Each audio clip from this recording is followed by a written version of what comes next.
Je ne dis pas que l'on a mal fait, seulement qu'on aurait pu faire mieux. Bah toi t'as mal fait et on t'aurait pu faire mieux. Imbécile.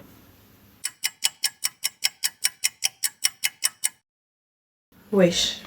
Salut à tous, j'espère que vous allez bien. Moi ça va, alhamdoulilah. Aujourd'hui on se retrouve pour une nouvelle vidéo. Une vidéo AVR, Al-Soukar vous raconte. Je vous raconte des histoires arrivées à d'autres personnes pour en tirer des leçons.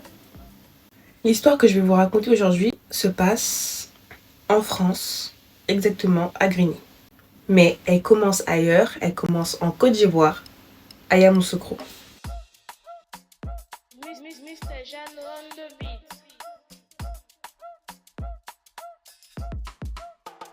C'est l'histoire d'une fille du nom de Mélissa, âgée de 25 ans, qui a toujours eu comme rêve de venir en France. Comme beaucoup de jeunes ambitieux d'Afrique.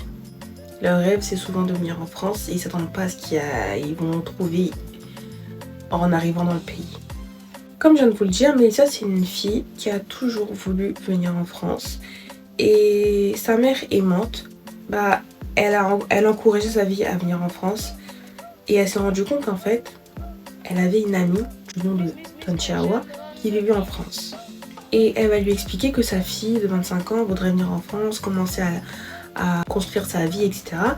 Et Tanchiawa, elle a tout de suite vu ça en bien en fait. Elle a mis corps et âme comme si c'était sa fille qu'elle essayait de faire venir en France. Dans leur chance, ils n'ont eu aucun problème avec les papiers, le visa et tout ce qui en suit. Ils n'ont eu aucun problème avec ça.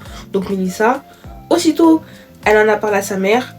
Aussitôt sa mère en a parlé à Tanchiawa. Tanchiawa elle a fait toutes les démarches possibles pour que Mélissa puisse les rejoindre en France. Mélissa arrive à venir en France, tout se passe bien, Tanchiawa la prend comme sa fille.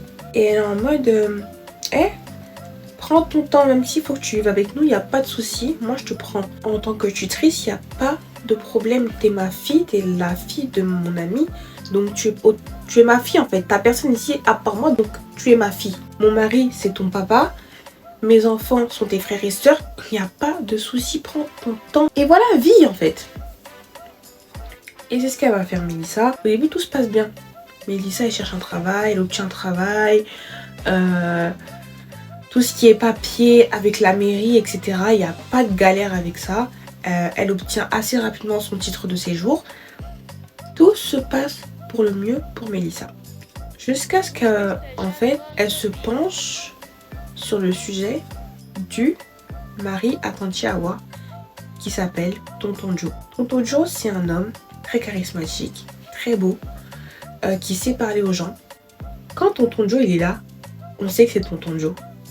Il dégage quelque chose ce monsieur. Et il faut dire ce qu'il y a, c'était la com de Mélissa. Vous voyez comment ça commence. On vous héberge.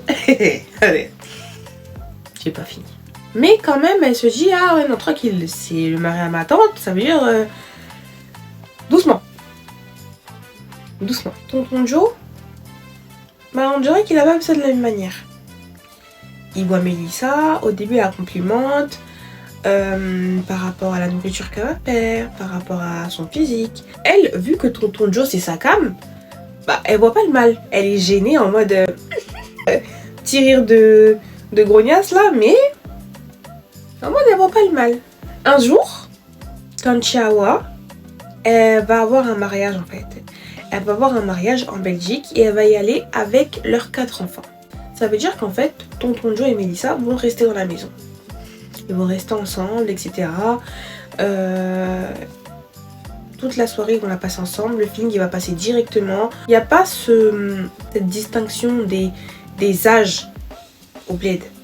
Je sais pas si vous captez ce que je veux dire. Quand le feeling, il passe entre deux adultes, que tu aies 25 ans, 40 ans, peu importe, ça passe crème en fait. Il y a le respect des aînés, mais en mode, ils parlent normal. Ils parlent et tout, ils discutent. Jusqu'à ce que, en fait, ça dérape. Ça dérape et il arrive à ce qui devait arriver. Ils prennent ça en faute, sauf que ils vont commencer à s'échanger des messages, commencer à discuter, commencer à se voir. Et en fait, tonton Joe va commencer à se plaindre à Mélissa. Il va dire que Tantiawa, il la trouve distante, que il trouve en Mélissa ce qu'il n'y a plus chez Tantiawa.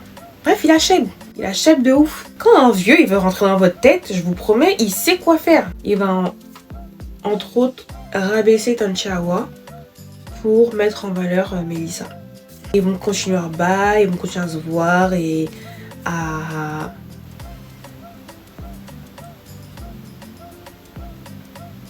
faire des choses de grand. Jusqu'à ce qu'un jour, Mélissa tombe enceinte.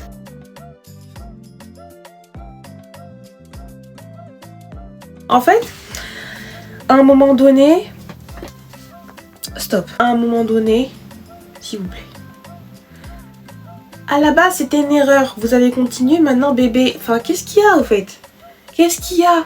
Vous savez que c'est mal. Pourquoi? Je me prononcerai plus tard. Du coup, comme je viens de vous le dire, bébé. Elle va en parler à tonton Joe. Tonton Joe, grave dans... en mode, lui, il est trop dans son hack. Il est sûr de son karaté. Il lui dit, hey, garde l'enfant, je vais gérer. Il n'y a pas de galère avec ça et tout. Et il faut savoir que Mélissa, elle parlait beaucoup avec Tantiawa. Parce qu'on pourrait penser, mais Tantiawa, elle s'est rien dit. Ouais, elle est enceinte, comme ça, du jour au lendemain. Elle s'est pas dit son mari. Non. Mélissa, vu qu'elle échange beaucoup avec Tantiawa, parce que Tantiawa, c'est une femme douce, très gentille. Bah, elle échange avec Awa. Elle échange avec Mélissa, elle lui demande un peu ce qui se passe dans sa vie, le travail, c'est comment, est-ce qu'elle a un copain, etc. Et Mélissa, elle avait dit à Tantiawa qu'en gros, elle avait un copain du nom de Ahmed. Donc, quand Mélissa a annoncé à Tantiawa qu'elle était enceinte, Tantiawa, elle s'est dit, ah ouais, non, c'est pas carré, si vous n'avez pas fait les choses dans les règles, mais c'est ça qui est là, tu vas pas avorter ma fille. Donc, on avance avec ça. Donc, Tantiawa, elle va aider Mélissa dans ses démarches, dans tout ce qui est achat du bébé et tout ce qui en suit. Jusqu'à ce que l'enfant naît, Tantiawa va vraiment s'occuper de Mélissa. Vraiment, c'est sa fille en fait. C'est-à-dire massage à post-grossesse, etc. Elle va tout faire. Et Mélissa, pour se sortir en gros de la mouise, parce que Tantiawa, elle est pas bête, elle va lui demander, mais Ahmed, il fait rien. Vous attendez quand même un enfant, il est jamais là, il t'appelle pas, rien du tout. Et Mélissa, en fait, elle va pleurer et elle va dire, je voulais pas te le dire, Tantiawa, mais il m'a laissé. Il n'a pas voulu assumer l'enfant et il m'a laissé. Donc Tantiawa, elle cherche pas à midi 14h, elle dit juste que c'est la génération d'aujourd'hui. Et elle va l'aider et du coup, bah, l'enfant, elle va commencer en tout cas l'éducation de l'enfant dans le foyer familial. Un jour, Tantiawa, elle est chez elle et elle prend la tablette. Et en fait, elle va décider de prendre la tablette de tonton Joe pour avoir un papier. Sauf que, en fait, tonton Joe, bête comme il est-ce qu'il est vraiment bête? Non, il est pas bête, c'est juste que c'est logique un peu de faire ça. Mais moi, j'aurais fait ça. Mais en tout cas, tous ces messages sont sur la tablette, en fait. Tous les messages avec tout le monde, on portait du sens où tonton Joe n'avait rien à cacher. Donc ça veut dire qu'il va pas... Il s'est pas dit, ah, je vais commencer à effacer les messages, etc. Donc, elle cherchait un papier sur la tablette, dans les fichiers, jusqu'à qu'en fait, elle feuille un peu dans la tablette, elle regarde les messages, etc. Et elle tombe sur les messages avec Mélissa.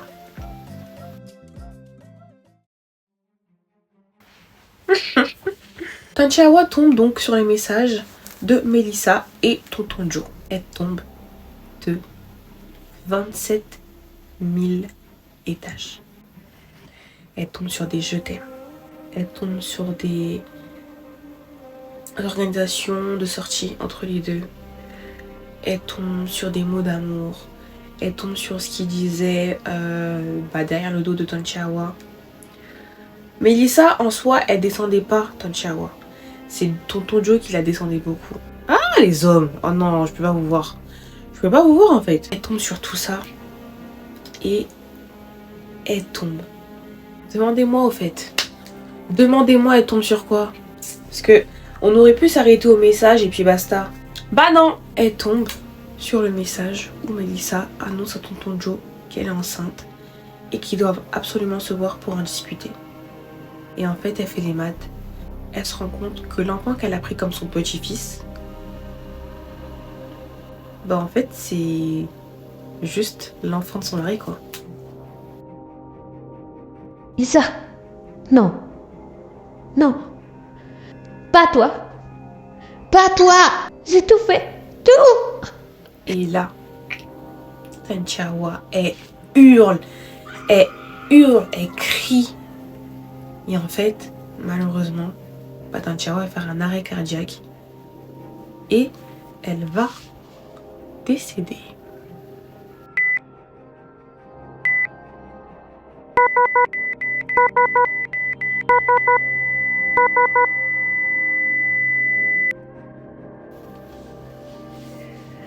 En fait, on est vraiment chez les fous. On est chez les malades mentaux, en fait. Ah, Seigneur. En fait, c'est tellement un monstre, tonton Joe.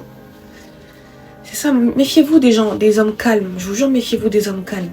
Du coup, Tanchawa, elle fait un arrêt cardiaque et elle meurt en fait à l'hôpital.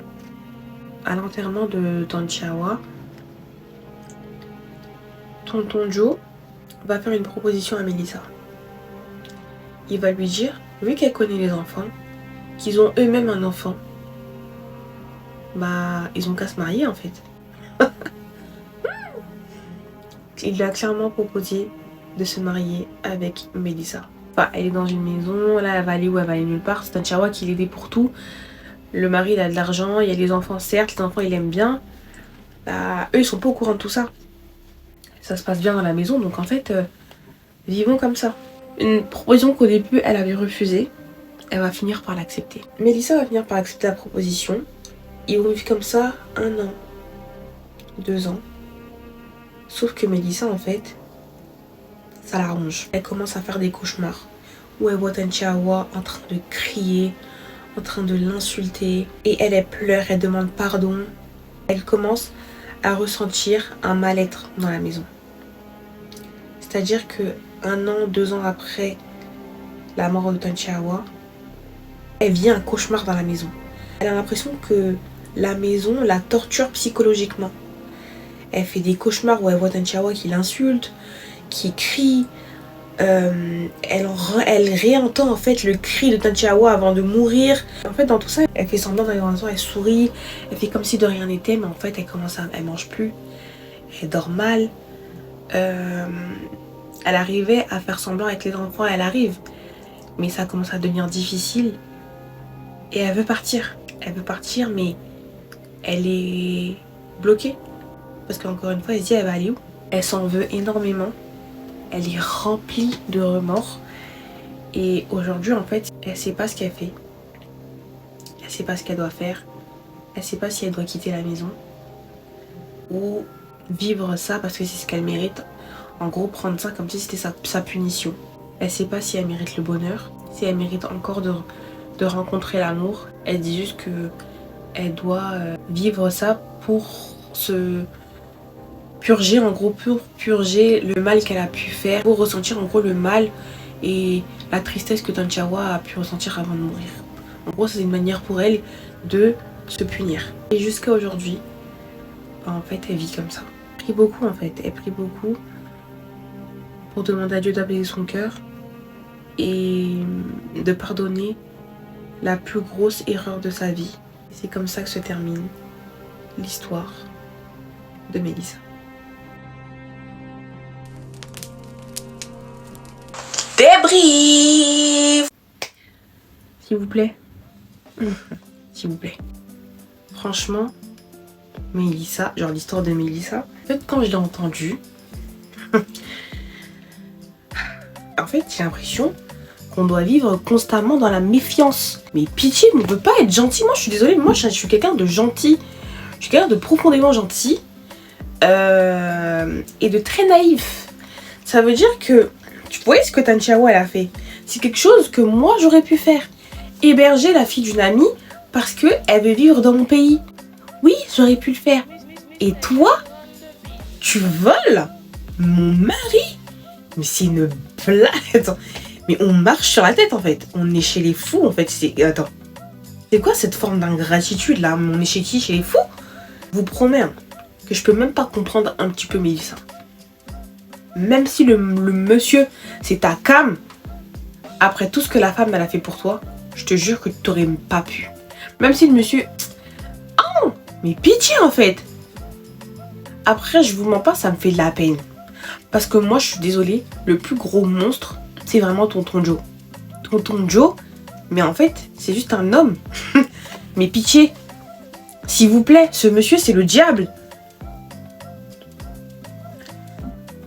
En fait, même si tu trompes ta femme avec une minette, pourquoi tu la rabaisses? Pourquoi tu la rabaisses au fait? La dame, elle est gentille, elle fait ce qu'elle fait, elle ramène l'argent. Et toi, tu vas la rabaisser avec la fille qu'elle a ramenée en France?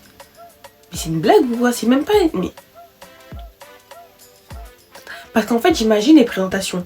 Genre quand elle a présenté Mélissa, elle a dit « Prends-le comme ton papa, moi je suis comme ta maman et tout. » Ça veut dire que dans le bien, bah...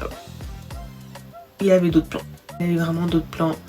Conséquence, elle est morte. Elle est morte comme ça. À cause d'une infidélité qu'elle n'a pas supportée.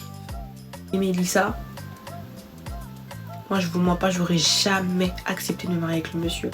Même si j'ai tous les problèmes du monde, accepter. J'aurais jamais accepté. J'aurais jamais accepté au fait. Ça va pas ou quoi? Vivre dans la maison de la femme que j'ai tuée et que j'ai volé son mari, ça doit vraiment être ça du coup. Ça doit vraiment être ça.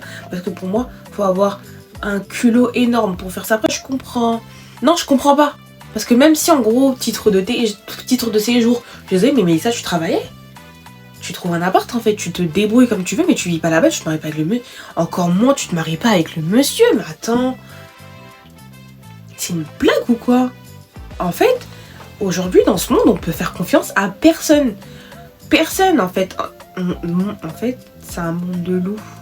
C'est chaud partout en fait. C'est chaud partout, ma gueule. La question que je vous pose maintenant, c'est et vous? À la place de Mélissa, après tout ça, est-ce que vous seriez parti ou vous auriez vécu avec le monsieur ou vous serez marié? Avec le contexte de sa vie. Elle vient d'arriver en France, ça va faire quelques années. Elle est sous titre de séjour. Elle n'a pas de maison. Elle travaille mais elle n'a pas de maison, pas d'appartement. Et elle a un enfant en bas âge. Vous seriez resté dans la maison? Ou vous seriez parti? Dites-moi ça en commentaire.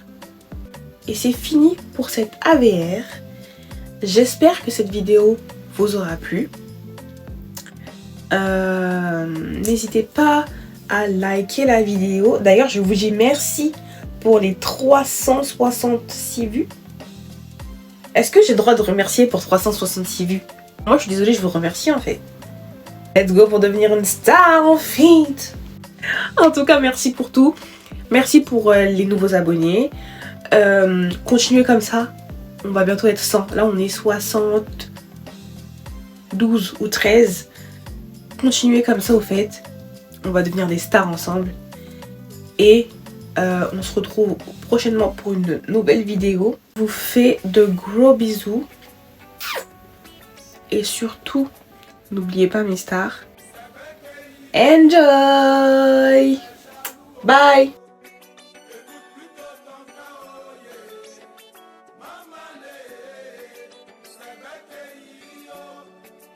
Si tu vois deux personnes qui s'aiment et que tu ne peux les aider, laisse-les tranquilles.